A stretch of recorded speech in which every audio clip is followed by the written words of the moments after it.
E pondo-se Jesus a caminho, correu o homem ao seu encontro, e ajoelhando-se perguntou-lhe: Bom mestre, que farei para herdar a vida eterna? Respondeu-lhe Jesus: Por que me chamas bom? Ninguém é bom senão um que é Deus.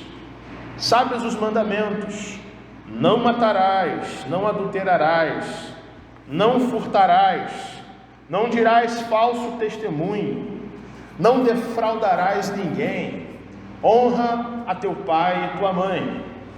Então ele respondeu: Mestre, tudo isso tenho observado desde a minha juventude. E Jesus, fitando-o, o amou e disse: Só uma coisa te falta. Vai, vende tudo que tens, dá-o aos pobres e terás um tesouro no céu. Então vem e segue-me. Ele, porém, contrariado com esta palavra, retirou-se triste, porque era dono de muitas propriedades. Ó Pai, nós queremos te agradecer, Senhor, pela bênção que é ler a tua palavra, Senhor, tendo liberdade para fazermos isso, Senhor, e podermos, Senhor, agora ouvir o teu Espírito Santo falando com a gente, Senhor. Mas, Senhor, isso só é possível se o teu poder que há no teu Espírito, de nos convencer do pecado, da justiça e do juízo, Senhor, tocar no nosso coração neste momento, Senhor. E esta é a nossa oração agora, Pai. Toca em nossos corações, Senhor. Todos aqui já te conhecemos, Senhor. Todos aqui já fomos alcançados pela tua graça, mas precisamos da tua graça ainda assim, Senhor. Por isso, ó Deus, tira as distrações do nosso coração, Senhor. Nos põe concentrados somente em ouvir o Espírito Santo falando conosco. É esta a nossa oração que fazemos no nome santo do Senhor Jesus. Amém e amém. Você pode tomar assento, meu irmão e minha irmã. Evangelho de Marcos, no capítulo 10, do versículo 17 a 22, é um texto que eu escolho propositadamente, não só porque hoje é dia de ceia, mas porque chegando ao fim do ano, chegando à nossa mente, ao nosso coração, muitas questões e muitos projetos de vida, nós precisamos sempre entender qual é a nossa verdadeira busca nesse mundo, para que nós existimos, para que nós somos criados, o que estamos fazendo com a nossa vida, quais os tesouros que estamos ajuntando e colocando nosso coração neles, se é nos tesouros terrenos ou nos tesouros celestiais. E digo isso porque o ensino do Evangelho, o ensino do nosso Senhor Jesus, sempre e frequentemente toca na questão dos ídolos, e sempre e frequentemente manifesta os ídolos do coração com relação ao amor às riquezas. O amor às riquezas é um tema do Novo Testamento, e é um pecado fortemente combatido pelo ensino do Senhor Jesus e pelo ensino dos apóstolos do Novo Testamento.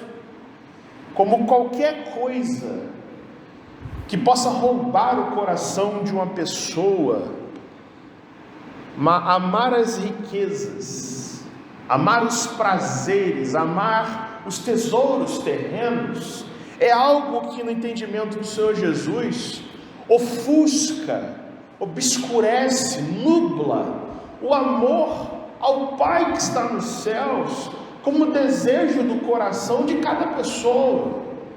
E frequentemente Jesus e os apóstolos estão parando no caminho para falar disso, para ensinar isso, para revelar isso, para expor o coração da gente, para abrir a caixa preta da nossa mente, para mostrar para a gente, para nos expor, para falar de quem a gente é, para nos revelar onde está o nosso tesouro e o nosso coração. E essa é uma mensagem atual também, porque para o mundo que a gente vive, onde se valoriza muito o que é material, para uma sociedade materialista, uma cultura materialista e superficial, essa mensagem nunca foi tão urgente.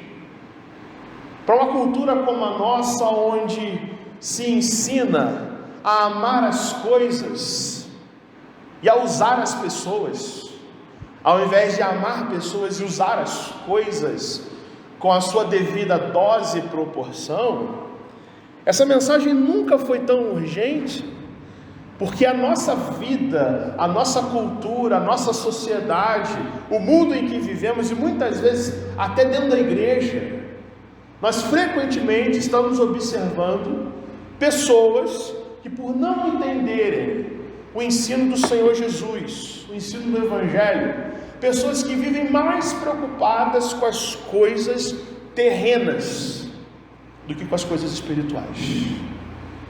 E há uma distração no nosso mundo, onde as pessoas não são capazes de se concentrar em Deus, onde as pessoas estão no culto, e não com a mente no culto, e não com a mente na palavra, e não com a mente em Jesus, mas com a mente e o coração pensando em outras coisas, nas correrias, nas buscas, nas novidades, nos anseios desse mundo, de tal forma, meus irmãos, que Jesus sempre ensinou qual é o lugar, qual é o cofre sagrado, onde o tesouro de um crente tem que estar. E o grande problema para o Senhor Jesus não é dizer, não é ensinar que, por exemplo, ganhar dinheiro honestamente, que isso em si, por si só, é pecaminoso, ou que a pobreza é o caminho para a salvação. Na verdade, Cristo continua sendo esse caminho para a salvação, e o pecado não está na riqueza, no bem, na propriedade, no dinheiro, no anseio das coisas terrenas, mas o pecado está no amor a estas coisas, no amar a isto. É algo que define o ser humano. E quem quer que queira ser discípulo do Senhor Jesus, precisa renunciar a todos os ídolos, em especial as riquezas. As riquezas, aqui num sentido amplo, as riquezas, aquilo que a gente atribui valor no mundo, seja pecuniário, seja sentimental, seja a gente se apegar a coisas, ou a relações, ou a pessoas de tal forma doentia, com tanta energia, com tanta força, que isso nos sugue, que isso tire o brilho dos olhos e nos faça nos esquecer do amor de Deus, esquecer onde tem que estar o nosso coração em primeiro lugar. Jesus ensina isso nessa conversa, essa palavra, nesse diálogo com esse moço que busca Jesus, que se aproxima dele adorando ele, chamando ele de bom mestre, e fazendo uma pergunta para o Senhor Jesus, se ajoelhando, fazendo uma pergunta existencial do coração: o que eu posso fazer, Senhor, para ser salvo, para herdar a vida eterna? Mateus, no capítulo 17, diz que esse homem, não diz o seu nome, mas diz que esse rapaz corre ao encontro de Jesus e se ajoelha e pergunta: bom mestre, o que eu farei para herdar a vida eterna? O Evangelho de Lucas, que fala desse mesmo texto, diz que esse rapaz era um homem de posição, e inclusive um homem riquíssimo, que tinha riquezas, muitas riquezas. No contexto do primeiro século, certamente alguém de muitas fazendas, de muita terra, que tinha com certeza muitos animais, muitas cabeças de gado, que tinha servos e servas à sua disposição, alguém abastado na vida, rico, com dinheiro no bolso, com sustento, com comida dentro do estômago, mas os seus anseios são questões espirituais, teológicas e eternas. O que eu posso fazer, mestre, para ser salvo? E já há aqui um erro nessa pergunta, uma ideia de salvação por obras. O que eu posso fazer? O que eu posso dar a Deus para receber dele em troca a vida eterna?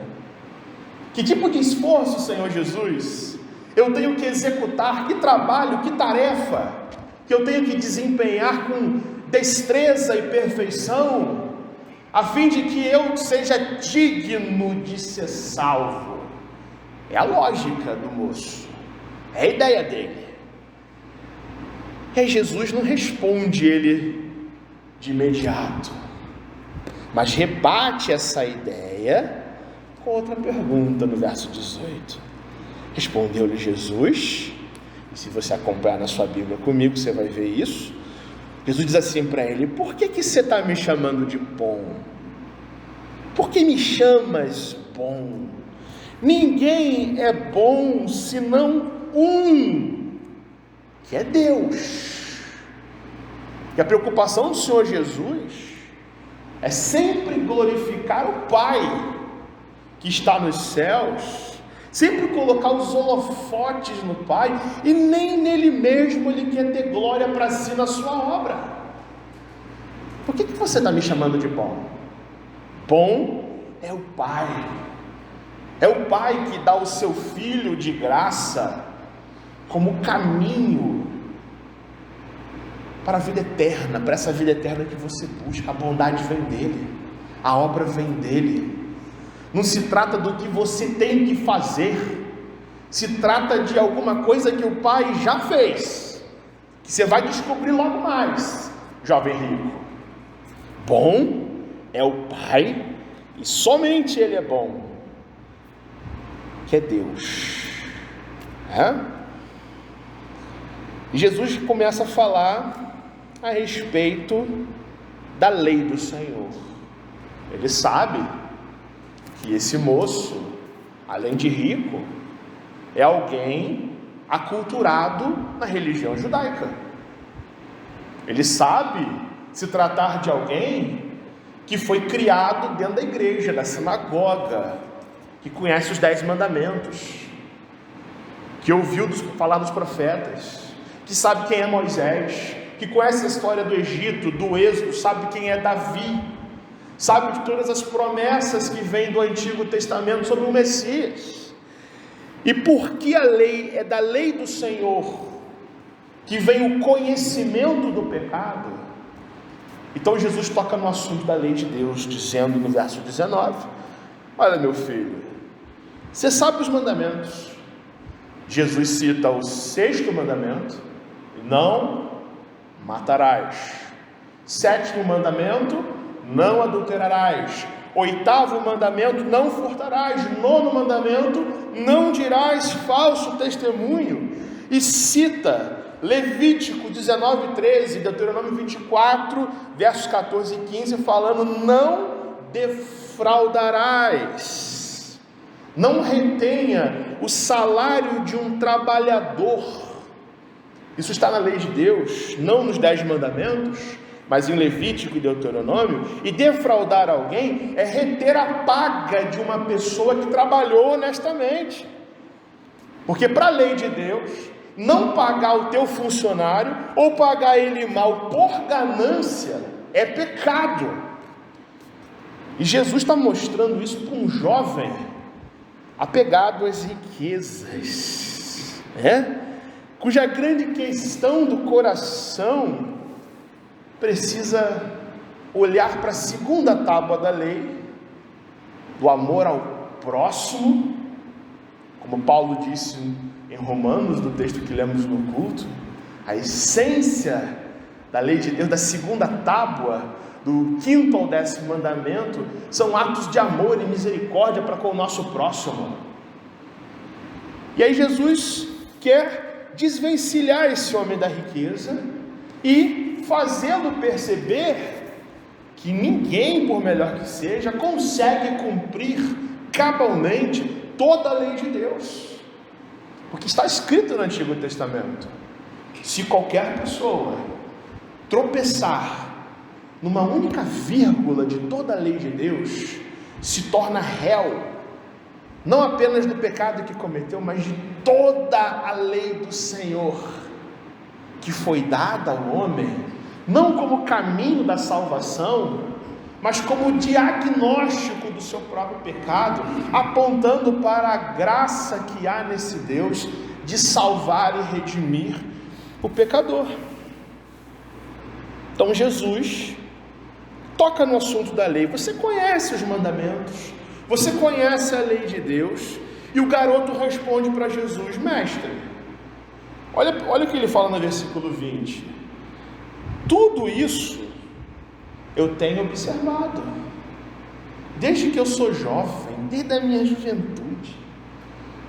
Esse garoto acredita realmente ser capaz de observar todas as prescrições da lei, dos mandamentos do Senhor com perfeição, né?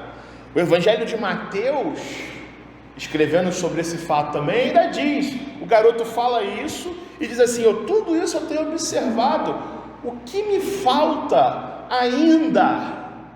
O que eu preciso fazer mais para encontrar a vida eterna, Senhor Jesus? Aí Jesus responde para ele no verso 21, Jesus fitando, olhando o garoto nos olhos, o amou, se encheu de ternura por esse rapaz, se compadeceu desse vazio do coração, de alguém que está buscando ser salvo pelas suas próprias obras, e diz para ele: você quer ser salvo? Só te falta uma coisa, vai, vende tudo o que você tem, tudo, fazendas, animais, propriedades, ouro, prata, tudo que você tiver, vende, pega o produto dessa venda e distribui entre os pobres, e fazendo assim, você terá um tesouro celestial. Então você vem e me segue. Uma grande prova para o jovem rico, uma grande prova que Jesus propõe para alguém que na sua presença está elogiando a sua própria capacidade de obedecer os mandamentos de Deus. Então Jesus fala assim para ele: você quer ser salvo? Larga a mão, deita fora essa tua idolatria às suas próprias riquezas e ao seu próprio ego de se achar perfeito demais e muito cumpridor da lei de Deus para a sua salvação. Jesus não quer o dinheiro do jovem.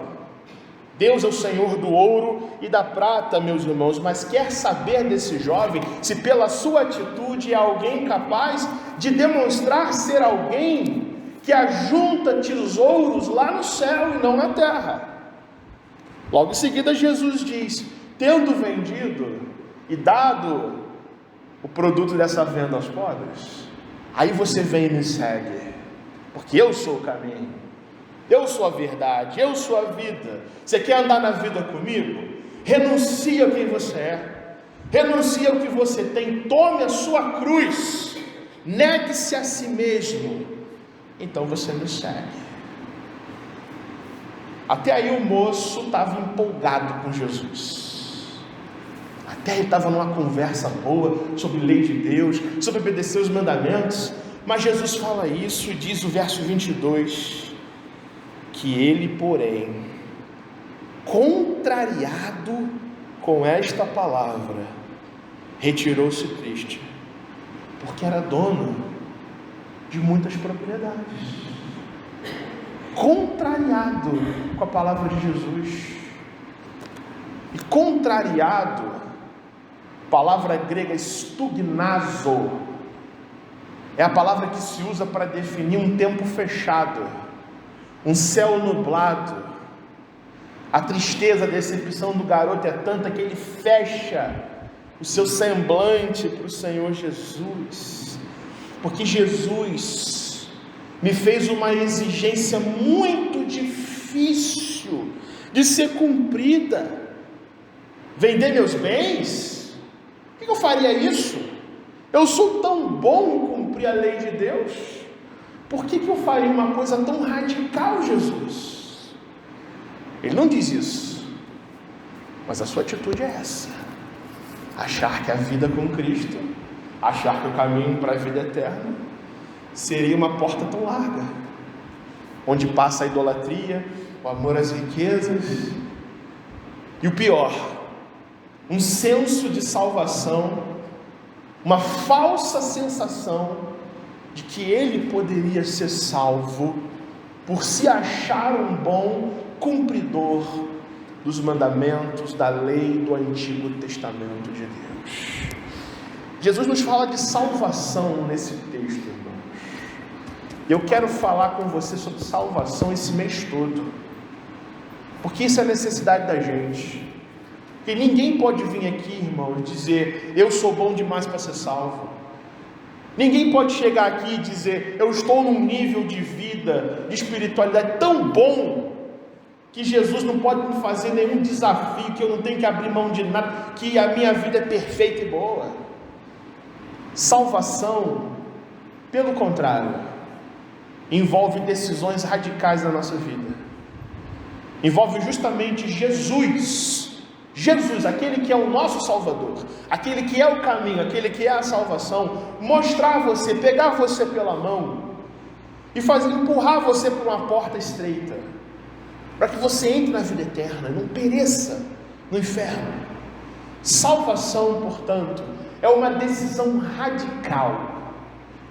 Esse tema que eu quero que você fique nessa manhã na sua mente: salvação é uma decisão radical, que a gente precisa observar na nossa vida. E a primeira verdade que Jesus nos ensina é que salvação é uma decisão radical, mas que foi tomada, essa decisão, pelo Pai que está nos céus, pelo Pai do nosso Senhor Jesus Cristo. Jesus atribui a salvação, o redimir o homem, o perdoar o homem, o buscar o pecador e transportá-lo das trevas para a sua gloriosa luz, justamente não pela bondade do homem, mas porque bom é apenas um, pela bondade única e perfeita do Pai que está nos céus. Somente o Pai é bom e ninguém mais, diz o Senhor Jesus. Salvação não é aquilo que o pecador tem que fazer para arrancar o amor de Deus, mas é o que Deus fez em Cristo por amar pecadores como eu e como você, meus irmãos, a quem Ele escolheu de antemão para a vida eterna. E qualquer pessoa que queira entender a sua própria salvação precisa entender que Deus, lá no céu, lá na sua glória, tomou uma decisão extremamente radical. Qual foi o preço da sua salvação, meu irmão, minha irmã? Qual foi o tamanho da dívida que Deus pagou para tirar você do caminho do inferno? A Escritura ensina que o seu próprio Filho custou esse preço,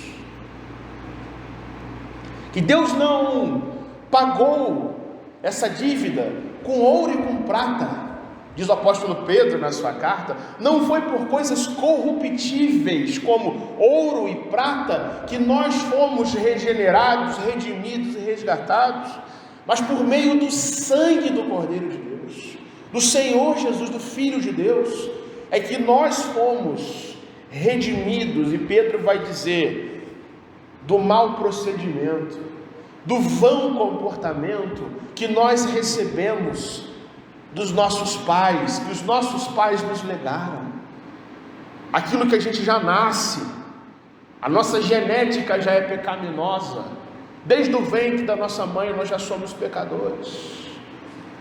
Não se trata daquilo que nós temos que dar a Deus, mas se trata daquilo que Deus deu. Não se trata da decisão, a gente dizer, não, hoje eu vou ser mais crente, hoje eu vou ler mais a Bíblia, hoje eu vou orar mais, esse mês eu vou fazer um propósito, eu vou todo domingo na igreja. Quer dizer, esse propósito eu tinha que fazer um ano inteiro, meu irmão, para sempre. Mas não é isso que vai salvar você. Isso é consequência da sua salvação, não é a causa da sua salvação.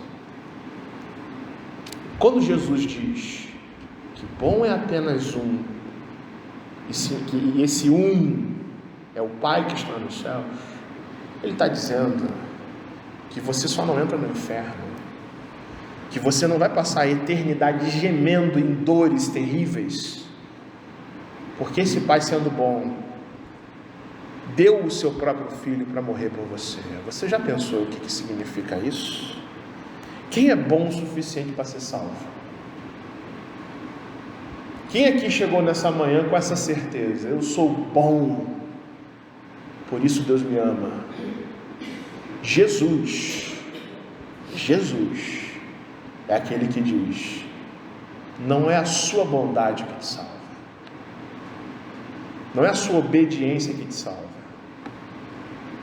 mas a sua obediência é reflexo da graça de Deus, porque Deus, lá no céu, tomou uma decisão radical, de fazer morrer e perecer aquilo que é o melhor dele, o seu próprio Filho, por amar a mim e a você. Essa decisão radical, meus irmãos, que é a salvação, Jesus aqui nos ensina que, por ser uma decisão tomada pelo Pai que está no céu, ela de modo nenhum poderia estar nas nossas mãos. A salvação é uma decisão radical que não está na gestão do pecador, nas mãos do pecador. Quando Jesus aqui no texto aponta para a lei de Deus, falando dos mandamentos, citando Levítico e Deuteronômio, ele está dizendo que conhecer a lei do Senhor, que conhecer os mandamentos de Deus é fundamental, sim, porque é na lei do Senhor que a mente do cristão, do servo do Senhor, é que tem que meditar de noite e de dia. No entanto, conhecer a lei, conhecer os mandamentos, conhecer a palavra desse Deus, não torna por si só qualquer crente, por melhor que seja, apto para receber a salvação, mas conhecer a lei de Deus nos torna unicamente condenáveis diante da justiça de Deus. O apóstolo Paulo explica isso em Romanos, dizendo assim: é porventura a lei de Deus pecado? Claro que não, mas eu nunca aprenderia o que é o pecado se não fosse a lei de Deus. Eu nunca saberia que matar alguém é pecado se não houvesse a lei de Deus me dizendo não matarás. Imagine quanta desgraça aconteceria se não houvesse o sexto mandamento. Imagina se Deus não dissesse não matarás, e aquele que matar é réu, é sujeito à ira de Deus, à condenação de Deus. Quanta besteira nós faríamos, irmãos, se não existisse o sexto mandamento, se não existisse o sétimo mandamento, não adulterarás. Quanto adultério e promiscuidade existiriam no mundo se Deus não dissesse que isto é errado. E a lei de Deus nos foi dada para, conhecendo a Deus, nós o amarmos sim, nós aprendermos os seus caminhos, os seus mandamentos, mas o propósito da lei de Deus não é curar a doença, é diagnosticar a doença. A lei de Deus é o raio-x, irmãos, da alma. Mas o bisturi que opera a alma é o próprio Cristo. É a própria graça de Deus a quem nós somos conduzidos quando nós nos enxergamos como pecadores. Eu sei que você sabe disso. Só que o jovem rico, ele toma uma atitude aqui que muito crente, por não entender isso, não entender a essência do Evangelho, começa com bastante tempo de vida, começar a pensar. O jovem rico, ele se acha apto demais, bom demais para receber a salvação, por crer ser capaz de cumprir toda a lei de Deus, o que é um patamar inalcançável para o pecador. Quem é bom demais para obedecer toda a lei de Deus? Isso é arrogância, meus irmãos. Isso é arrogância, isso leva ao inferno. Achar-se muito bom, achar-se muito crente, achar-se muito cumpridor de regras, achar-se ser um homem de oração, de palavra, que isso vai abrir as portas do céu.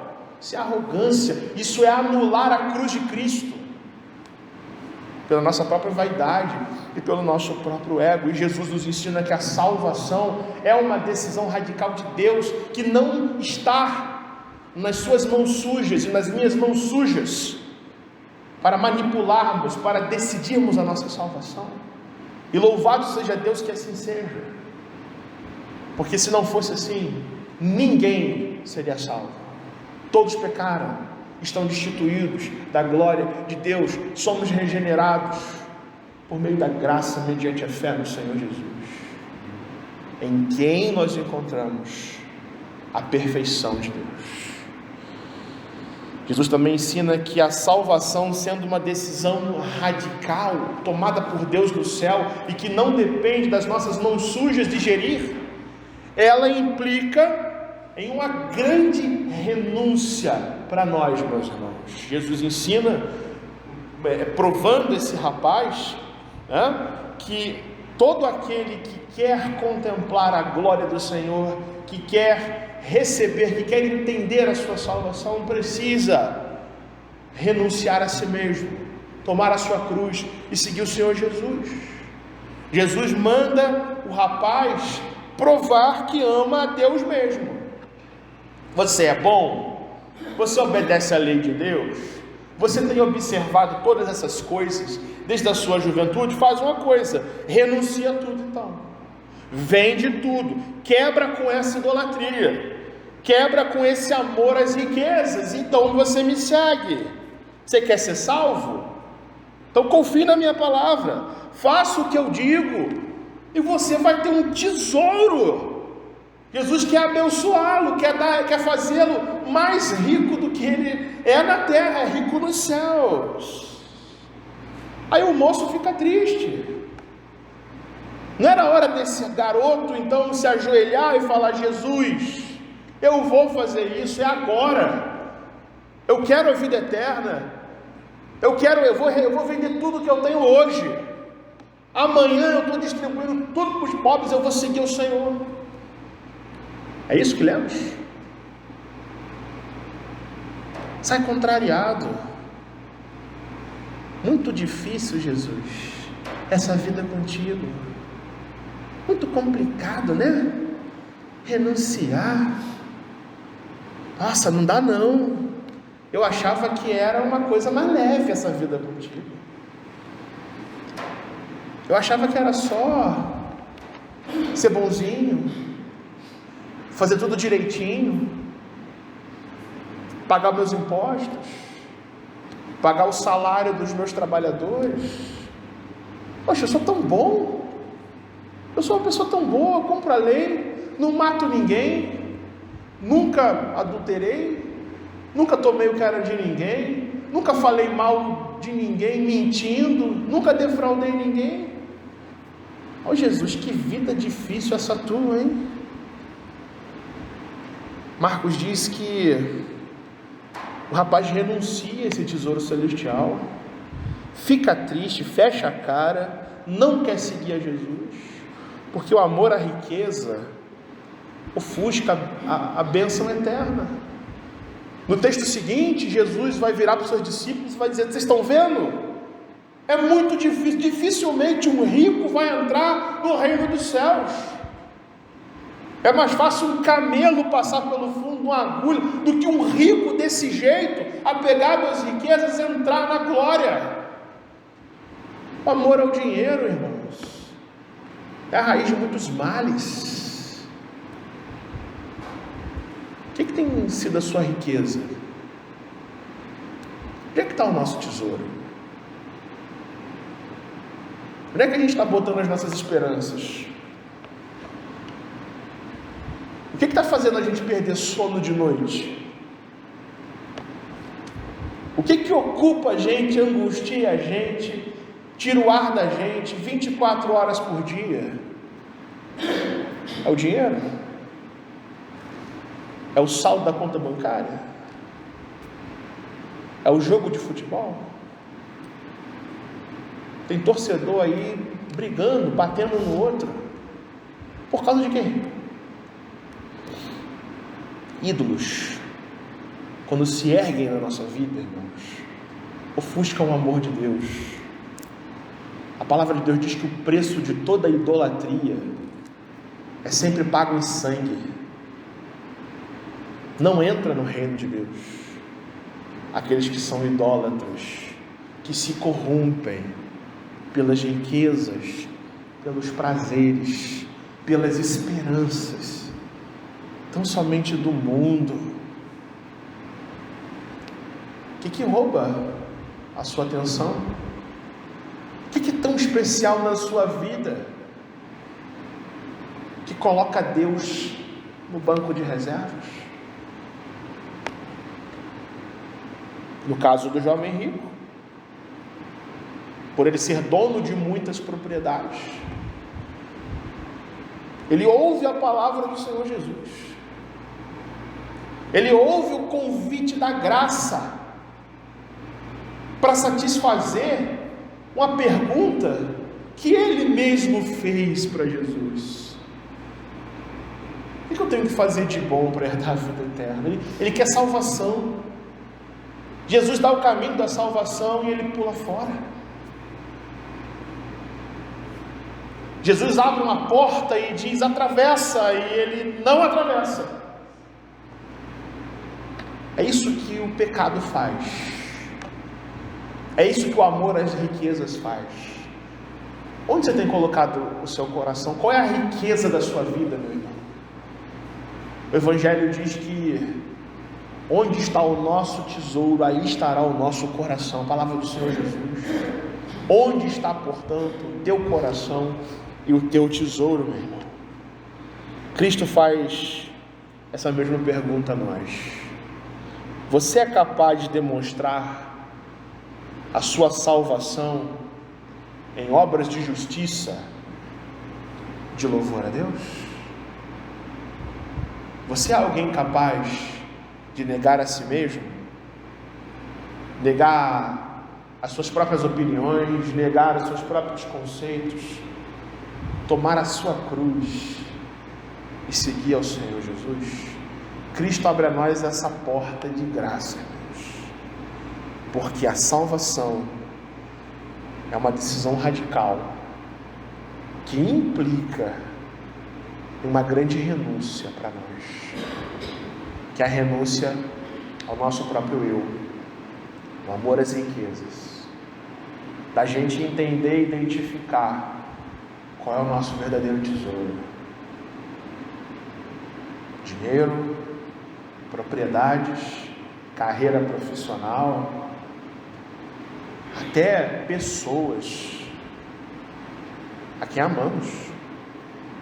Se tudo isso toma a gente e ofusca o amor de Deus, cuidado, é um bezerro de ouro que se levanta na sua vida.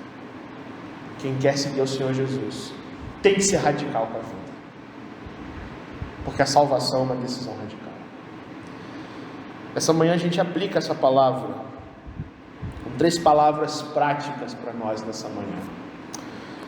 Jesus nos chama com isso tudo a nós olharmos para a nossa própria salvação, olharmos para aquilo que Ele fez por nós, e nós reagirmos a isso com mais gratidão no nosso coração. Sabe por quê, meus irmãos? A raiz, o embrião, a causa de todos os anseios da nossa vida é a falta de gratidão ao Senhor, que nos resgatou das trevas. Qual foi a última vez que você orou a Deus agradecendo por ter sido salvo?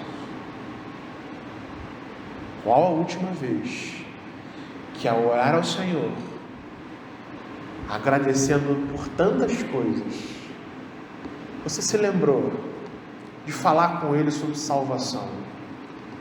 Dizer: Senhor, muito obrigado, porque eu era um perdido pecador, e agora eu sou um pecador no caminho, que preciso do seu perdão todos os dias. Quem tem coração grato com o Senhor não ama riquezas, se satisfaz com aquilo que Deus já deu a mim e a você. Jesus também nos chama a nos humilharmos pela graça que vem dele. Porque, meus irmãos, se ao Senhor pertence a salvação, se não está nas nossas mãos, e o caminho para o céu não são virtudes e qualidades nossas, seja mais humilde na tua vida. Seja mais humilde na sua vida. Mas, pastor, eu sou humilde. Eu não falo mal de ninguém, não me acho superior aos outros. Eu não estou falando disso. Humildade não é a gente ser uma pessoa boa e não se achar melhor que ninguém. Humildade é a gente saber que Deus é tudo e nós não somos nada. Ser cristão, meus irmãos, não é se achar bom demais para a salvação. Ser cristão é olhar para si mesmo e reconhecer: eu sou um pecador e eu preciso de Jesus na minha vida para entrar na vida eterna e para sobreviver nesse mundo maligno. A salvação precisa humilhar o nosso coração. Jesus também nos chama com tudo isso a nós identificarmos os nossos ídolos e vencê-los pela graça de Deus, no nome santo do Senhor Jesus. Porque ninguém vai entrar na vida eterna, ninguém vai entrar na glória com Jesus carregando seus ídolos e apegando-se às riquezas e paixões desse mundo. Por isso, cada um de nós nessa manhã temos que orar, pedindo em Cristo que Deus nos liberte, meus irmãos, de todas as amarras que têm ofuscado a salvação e a alegria da salvação nos nossos corações. Que Cristo nos abençoe, que Ele faça de nós pessoas que olhem para a salvação dEle e radicalizemos, irmãos, com a nossa vida, para a glória de Deus.